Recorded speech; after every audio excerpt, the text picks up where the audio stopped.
My parents pushed me to lose weight for my sister's wedding, and I agreed. But after I transformed, they seemed unsettled, like my success made them uncomfortable. I've been the big kid for as long as I can remember. Even back in kindergarten, I stood out from the rest. While other kids were still figuring out what made them unique, my size had already set me apart from the crowd. As I got older, the difference became even more obvious. By the time high school rolled around, there was no denying it. I was overweight, and my body became a constant reminder of how out of place I felt. College didn't bring much change either. A lot of people around me started discovering who they were or trying out different versions of themselves. But me? I stayed stuck in that same old identity, the overweight guy, occasionally struggling with his reflection. Being the bigger kid wasn't just hard, it was exhausting. People who didn't know the first thing about me had no problem mocking me. The teasing, the name-calling, the cruel little jokes, they were relentless. I got bullied more times than I can count. It chipped away at my confidence, leaving behind a gnawing sense of self-doubt that seemed impossible to shake. I became the butt of countless jokes, as if I existed just to be laughed at. It felt like I was constantly being told, in 100 different ways, that I didn't belong. I was regularly left out of the fun stuff, birthday parties, school hangouts, even simple group games. I'd watch from the sidelines, seeing other kids grow up and make memories while I stayed stuck behind some invisible barrier. All that rejection shaped how I saw myself and how I responded to the world around me. Feeling out of place became normal, so I turned to something that didn't judge me: books. I buried myself in stories, escaping into fictional worlds that didn't care what I looked like or how much I weighed. Books never laughed at me. They never made me feel small. But even they came with a label: I was the nerd. And to be honest, I didn't love it. My younger sister Lily was nothing like me. Just a year younger, she had this natural magnetism that pulled people in without effort. She was outgoing, social, and full of energy, everything I wasn't. Lily could light up a room just by walking into it. People gravitated to her like she was their personal source of sunshine. Making friends came easy to her, and somehow she always managed to get people on her side. I looked up to her for that, even if it reminded me how different we were. As her older sister, I took that role seriously. I was fiercely protective of her. When she joined me in high school, I was actually thrilled. It made me feel important, like I had a special part to play in her life. At first, it felt good. Being Lily's big sister gave me a sense of pride. But over time, that started to shift. As she settled into high school and began coming into her own, she started noticing the contrast between us. I was quiet, academic, a little odd. She was lively, popular, and fit right in with the cool crowd. I saw the realization hit her that I wasn't the type of sibling she wanted to be seen with. She started pulling away. Soon, it wasn't just distance. At school, Lily began to ignore me. Actively. She'd pass me in the halls like I wasn't even there. And yeah, that stung. It felt like I was losing her, not just my sister, but the friend I thought I had. I tried to give her space, thinking maybe that's what she needed. But instead of things getting better, they got worse. Lily and her new friends started doing the same things the bullies had done, except now it was coming from inside my own family. They'd laugh at me in public, try to trip me as I walked by in the cafeteria, make a big show out of it so the crowd could laugh too. It was humiliating. I wasn't just dealing with random cruelty anymore, my own sister had joined the chorus. It left me constantly on edge, trying to avoid the next insult or embarrassing moment. The pain hit harder when it came from someone I loved and respected so much. Even at home, things didn't get better. Lily would bring her friends over, and they'd storm into my room without knocking. They'd point at me, laugh at my body, toss around names like fatty and geek, like it was all just a game. It was like I'd become their source of entertainment. I wasn't a person to them, I was a joke. In my own room, the one place I should have felt safe, I felt like I didn't belong. I tried telling my parents what was going on. I explained how Lily and her friends were treating me. I hoped they get it, that they'd see how much it hurt. But they just brushed it off. They'd smile and say, that's how siblings tease each other, like it was normal. They said Lily was just playing around. They told me to lighten up, stop being so sensitive, and that as the older one, I should be more mature. So not only did I get bullied by classmates and my own sister, but when I finally tried to speak up, my parents didn't take it seriously. It made me feel invisible, like no one in my own family saw how deeply it was affecting me. The only time I ever felt truly seen by them was when it came to school. I was good at academics, naturally good, actually, and getting high grades became my only real way to stand out in a positive light. It was the one thing I could count on to make my parents proud. They'd show off my report cards like trophies, telling everyone how smart I was. I became the family's scholar, a walking symbol of their good parenting. But for Lily, it created a rift. She didn't care much for academics and she didn't want to be compared to me. Still, our parents kept doing it. Every time they praised me for my grades, it drove a wedge between us. I could tell it made her resent me. They used my success as a measuring stick like she had to keep up, and that wasn't fair to either of us. I could always sense the frustration in Lily, this low, constant tension she carried around me. Looking back, I think that's what drove her to do the things she did. Sometimes she deliberately sabotaged my efforts, like she was trying to knock me down a few pegs just to even the playing field. There were nights when she'd sneak into my room while I was asleep and swipe my homework, usually right before something major was due. I'd wake up the next morning, ready to turn it in, only to find that my work had mysteriously vanished. Instant panic would set in. I'd tear through my books, dig through folders, flipping everything upside down in a mad scramble. And there she'd be, standing in the doorway with that smug little smile on her face, clearly enjoying the chaos she'd caused. To Lily, these moments were small victories, a way to remind me that I wasn't as perfect as I thought. She knew how much my grades mattered to me, how deeply I tied my self-worth to my academic success. So, messing with that part of my life gave her some kind of twisted satisfaction. I didn't even find out she'd been behind it all until years later, when she admitted it during a drunken conversation. Our relationship has mellowed over time, but we're still not what you'd call close. We've grown up, sure, some of the bitterness from our younger years has faded. But the deep bond that siblings are supposed to have? That never really blossomed between us. After college, I moved out and started fresh in a new city with a job I enjoyed and the kind of freedom I'd always craved. I didn't go back home much after that. Our contact became limited, just the occasional call or text now and then. So, when I planned a summer trip home last year, I was honestly looking forward to it. I missed everyone and thought it'd be nice to reconnect. At first, it was nice. We sat down for lunch, and for a little while, it felt like old times. There were smiles, laughs, that familiar family energy.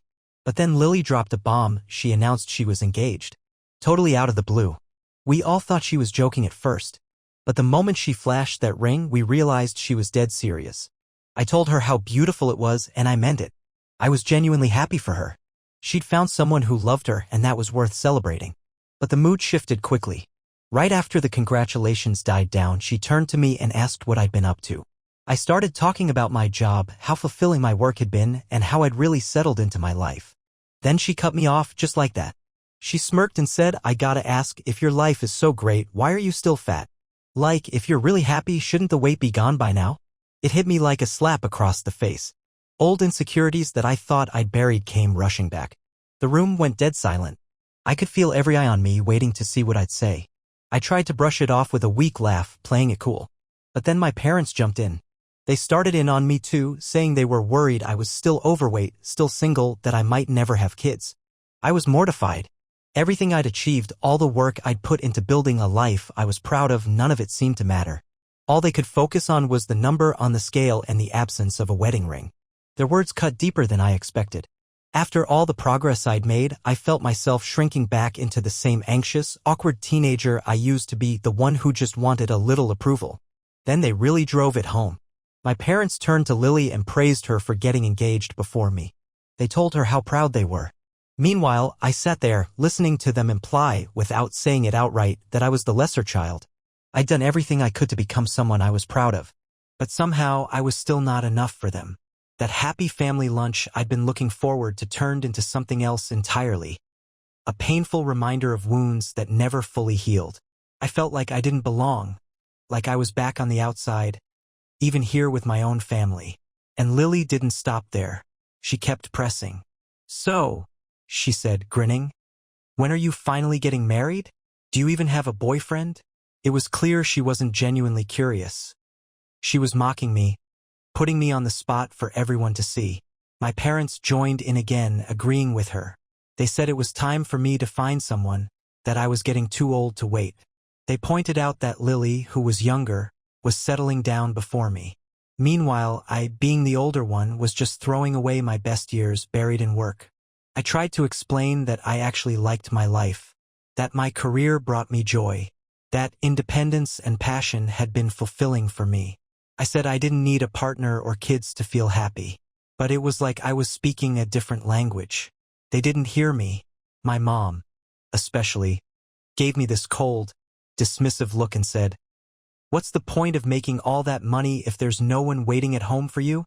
She couldn't wrap her head around the idea that happiness could exist outside of marriage. Sitting there, all I could think was how misunderstood I felt.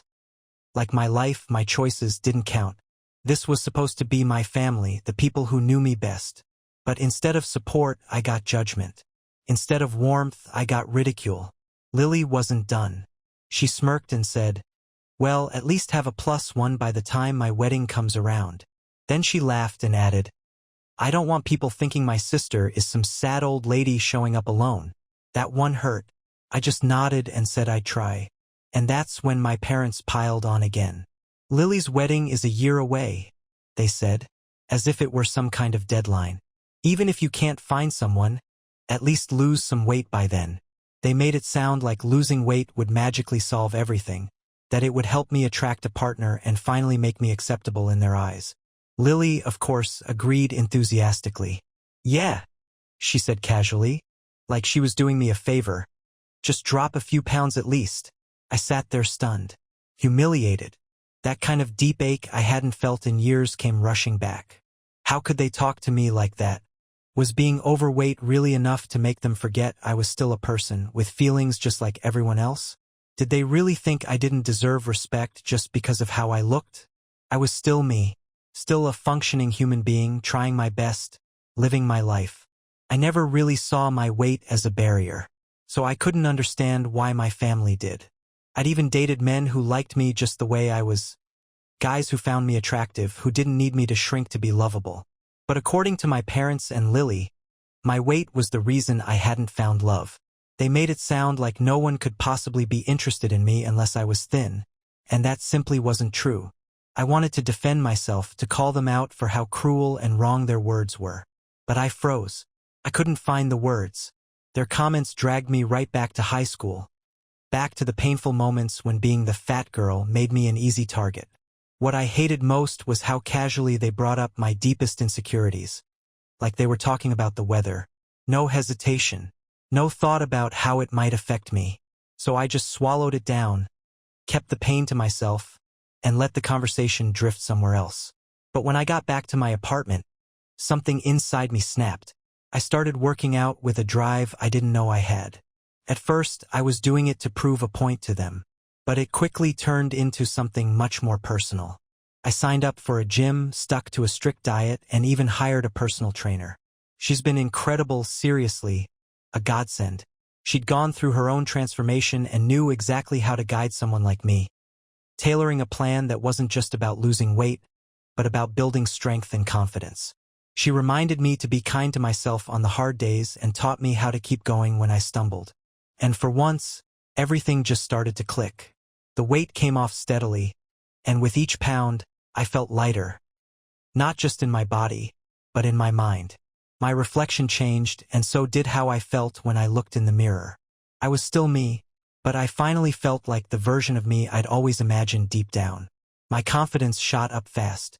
I used to believe losing weight wouldn't change much. But I was wrong. People treated me differently. Strangers smiled more, held doors open, made small talk.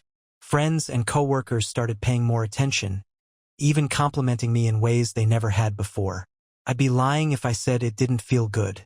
For once, I felt noticed, valued, and maybe that sounds shallow, but for someone who spent years feeling invisible, it was a powerful shift. With the new body came a whole new sense of style. I got rid of almost everything in my closet and replaced it with outfits I'd once only admired from afar. I even went for a bold new haircut, something edgy and modern, the kind of look I never would have dared to try before. It wasn't cheap, sure, but the way I felt, worth every penny. Sometimes I'd catch my reflection and have to do a double take. It was like meeting a brand new version of myself, one I'd been waiting to meet my entire life. I'm proud of what I've accomplished. Not just the physical transformation, but the confidence I've gained, the way I carry myself now. It's real. It's earned. Now Lily's wedding is just 2 weeks away, and my parents invited me to fly in early to help finalize the plans. But honestly, I don't want to go. I don't want to walk into that house and be torn down again. Not when I've worked this hard to build myself up. I'm finally starting to feel happy in my own skin, and I'm terrified they'll find a way to strip that from me again. Part of me wants to skip the wedding entirely. The way they've treated me. The insults, the pressure, the casual cruelty. It's hard to pretend like it didn't happen just because the calendar says it's a big day for Lily. But I know if I don't go, I'll get the guilt trip of the century. They'll throw out lines like, family is everything, or, you need to be there for your sister. Like my feelings don't count. Like the pain they caused somehow doesn't matter as much as keeping up appearances. So, ITA if I skip my sister's wedding? Date 1. Wow. I honestly didn't expect this kind of response. Reading through your replies has been eye-opening, and more than a little entertaining. Some of you are straight up hilarious. I can't believe how many of you are encouraging me to show up and completely throw my sister off, now that I've dropped all the weight. It's wild, honestly. Growing up as the fat kid did a number on my self-esteem. I spent years believing I wasn't enough, always falling short in someone's eyes, especially my own. But your responses, they've been a game changer. It's like you held up a mirror and helped me see myself clearly for the first time. And now I'm seriously thinking about going to that lunch and just showing up. No warning, no announcement, just me confident, glowing, transformed. They haven't seen me in forever, and since I don't use social media, they have no clue what I look like now. It's going to be interesting to see their faces when I walk through that door. Update 2. Alright Reddit, buckle up. You're not ready for this. I flew down and joined my family for lunch, just like they asked. I honestly thought they'd be happy, maybe even proud of everything I'd done. After all, they were the ones who pushed me into it to begin with. I figured, if nothing else, they'd recognize the hard work I'd put in. I mean, wasn't this what they wanted? When I walked into my parents' house, they looked completely stunned. Mouths hanging open, eyes wide, like they'd seen a ghost. It took them a few moments to speak. My mom stammered something like, "Is that really you?" I smiled, gave them a big hug, soaking up the shock and amazement. And yeah, it felt damn good. They kept complimenting me. How beautiful I looked, how much I'd changed. It was the first time I'd ever seen them speechless in a good way. But then Lily arrived, and the energy in the room shifted. First, she didn't even glance at me. Same old Lily, acting like I was invisible. But when I stood up to say hello, she froze. Did a double take. Her eyes locked onto mine like she couldn't believe what she was seeing. Then, in typical Lily fashion, she reached out and pressed her fingers against my stomach like she needed physical proof that it was all real. She laughed, but it was weird, nervous, maybe a little forced. My parents laughed too, probably because they were just as surprised. Then we sat down, and the conversation naturally turned to my transformation. They bombarded me with questions, how I did it, what I ate, how much I exercised. Their voices were full of disbelief, like they'd never imagined I could be anyone other than the girl I used to be. Lily, in particular, wouldn't stop staring. She kept saying things like, "I never thought you'd actually change this much," or, "You don't even look like the same person." And then she hit me with this gem. "When I told you to lose weight, I didn't expect you to end up this pretty. I mean, I didn't even know you had a jawline. Or ankles." I paused, took a breath, and gave her a calm smile. "Lily," I said, "I've always been pretty. Losing weight just made it easier for you to see it." She didn't know what to say to that, but I could tell. Something about me unsettled her now. And I wasn't sure if it was the way I looked or the fact that I finally knew my own worth. Then, right when I thought she might run out of petty things to say, Lily looked me straight in the eye and asked, "So, did you get some work done? Surgery or something? Because there's no way you look this good on your own." I felt my jaw tighten. My blood was heating up fast. The absolute nerve to suggest I had to go under the knife to look attractive, like hard work and dedication weren't enough. Like someone like me couldn't just be beautiful without help. I locked eyes with her and said calmly but firmly, "Wow, Lily. That's really something. You think so little of me that you can't even believe I earned this myself. No surgery. Just a hell of a lot of sweat, self-discipline, and actual self-love. You should try it sometime." Her face shifted instantly from fake surprise to full-blown annoyance. But for once, I didn't care. I wasn't going to let her get the last word, and I sure as hell wasn't going to sit there and take it like I used to. Before she could clap back, my parents jumped in, probably trying to keep the peace, but failing miserably at it. You shouldn't take offense, my mom said, trying to sound soothing. We're just shocked. We've never seen you like this before. Honestly, you look even better than Lily now, and she's the one getting married. I looked over and saw Lily's expression twist into something dark and bitter. Mom's comment clearly landed like a slap. I just smiled and focused on my lunch, letting her simmer in her own jealousy. Let her deal with it. I'd spent years dealing with her nonsense. But of course, my mother wasn't done. You know, she said casually, I was thinking maybe you should go back to your natural hair color. That blonde, it just draws too much attention. I think you look more like yourself as a brunette. Lily and my dad immediately nodded in agreement. My dad chimed in, yeah, Lily's always been the blonde daughter and you were the brunette. Maybe it's best to stick to what suits each of you. Keep it natural. That's when it hit me. They weren't just surprised, I think they were genuinely uncomfortable with my transformation. As if they were scrambling to put me back into whatever safe little box I used to fit in. My stylist had recommended the blonde. It brightened my complexion, gave me a glow I hadn't had before. It had nothing to do with trying to outshine Lily. But clearly she and now my parents thought otherwise. Suddenly I understood. Lily was jealous. I looked good now and she wasn't used to that. But what shocked me more was how my parents, my own parents, seemed bothered by it too. They had pressured me for years to lose weight, to become more presentable for the world, especially for Lily's wedding. But now that I had, they didn't like the outcome. Not really. Not when it meant I might shine a little too brightly next to their golden girl. They wanted me to change, but only on their terms. I finally looked up and asked, what's your problem? Why can't I be blonde too? Does Lily own the color now? They didn't say anything. I can wear my hair however I want. Blonde, brunette, it's my choice. Why does that bother you so much? I was genuinely confused. Was it really about the hair?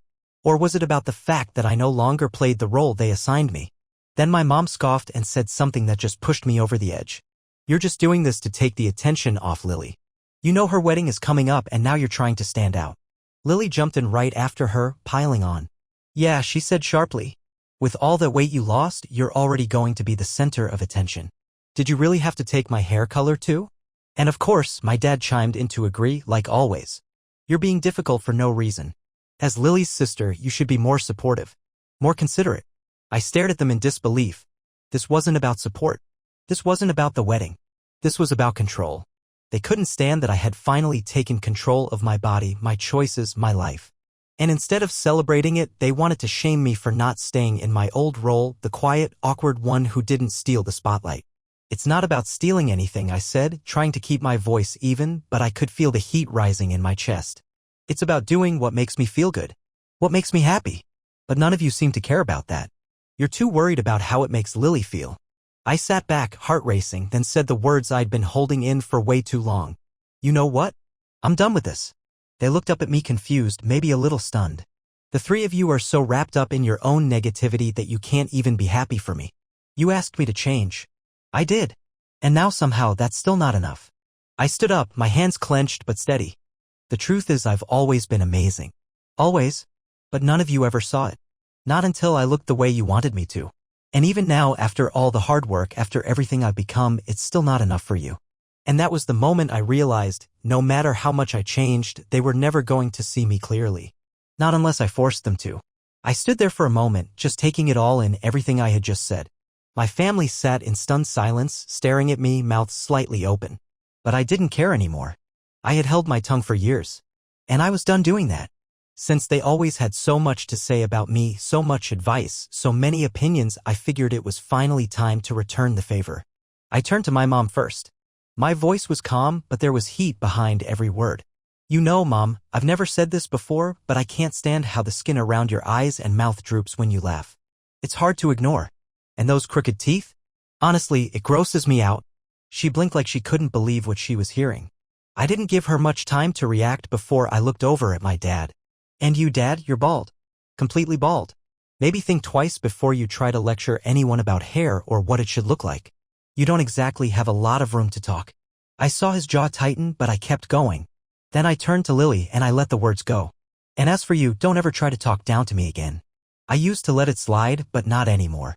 Between the two of us, I've always been better looking, and now, with all the weight I've lost, it's not even a contest. You're looking bigger than me these days. Just look at your arms. Lily's face turned bright red. She looked like she was about to cry. But I didn't flinch. I picked up my glass, took a long sip, and then tossed back the rest in one go. With a small, satisfied smile, I turned around and walked out the door, leaving them all sitting there, completely stunned. And I didn't look back. Honestly, I was shocked by the words that had come out of my mouth. I'd never spoken to them like that before. But I didn't regret it, not for a second. After years of being torn down, I had finally stood up and spoken the truth, no sugarcoating. After lunch, I went straight to the airport and flew home. I had zero interest in sticking around for Lily's wedding, not after everything. Since then, my phone has been blowing up with messages and voicemails from all of them. My parents. Lily. They're calling me disrespectful, immature, cruel. They're mad that I abandoned them and embarrassed the family. My mom even begged me to come back just so it wouldn't look bad in front of Lily's in-laws. Can you believe that? After everything they said to me, they were still more concerned with appearances than how I felt. Update 3. So, in the end, I skipped Lily's wedding. And I have to say, thanks to everyone who encouraged me, I made the right call. Instead of flying back into that mess, I treated myself to something I actually deserved, a solo staycation at a 5-star resort. It was one of the best weekends I've had in a long time. No drama, no guilt, no pretending to be okay. Just peace. I had a full spa day, lounged by the pool, watched all the shows I'd been too busy to catch up on, and even explored some parts of my city I'd never taken time to see. I gave myself what they never could: real care. Real joy. Real freedom. And just to really close the chapter, I've blocked all of them. Every single one. No more texts, no more calls, no more backhanded comments disguised as concern. I'm done being their emotional punching bag. I've spent too much of my life letting their opinions shape the way I saw myself. That ends now. These days, my energy goes toward one thing: taking care of me. That's it.